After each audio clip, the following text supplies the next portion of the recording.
These are my tools to create awesome PS4 tutorials. Let's do this. Hey guys, this is Versatile from Project Phoenix Media. A really great PS4 tutorial today, assuming that you are 5.05 or lower.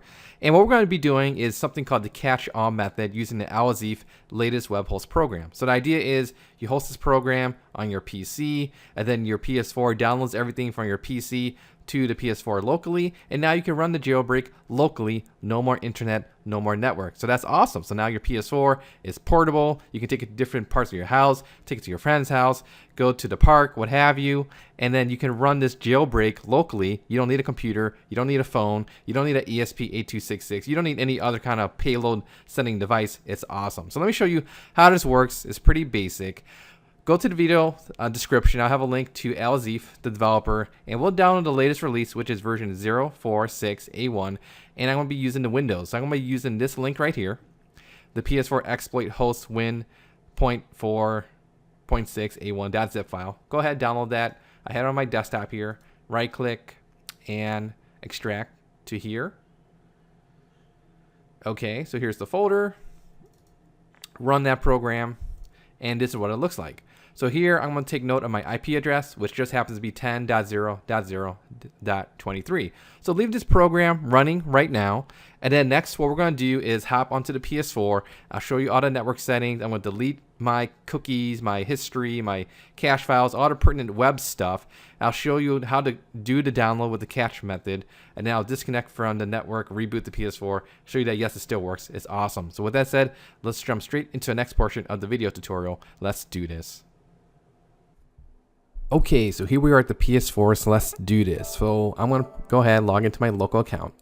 And first thing I'm going to do, it doesn't matter if you're online or offline, is let's clear all the cookies and all that kind of stuff. So we're going to go to options under the web browser and clear the cookies, and then also clear the website data. If you want, you can also clear the history, but I already did that before, so I'm not going to go through this right now. Next thing we're going to do is we're going to set up the network settings. So we're going to connect to the internet. So we're going to do this on your local home network.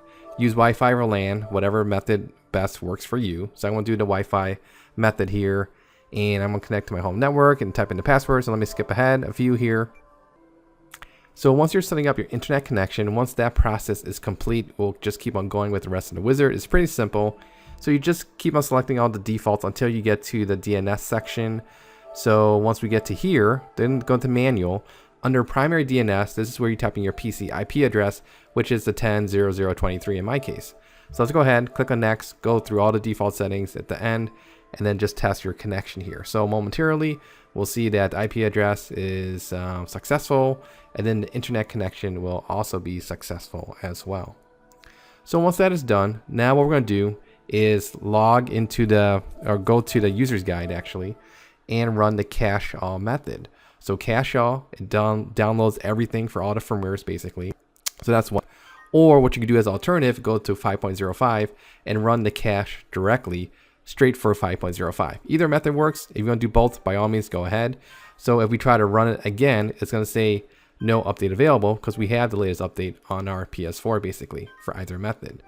So what we're going to do now to test this is you can, at this point in time, disconnect from the network, and now your PS4 is good to go. So disconnect from the internet, disconnect from your network. Now you have the cache on your local PS4 here. So if I go to 5.05 and I like to run hen, that's what I usually do 99.9% of the time. So I run hen, and we see that the notification is going to pop up momentarily. And now I can run homebrew apps and games off my internal hard drive on the PS4 on my 5.05 system, which is awesome.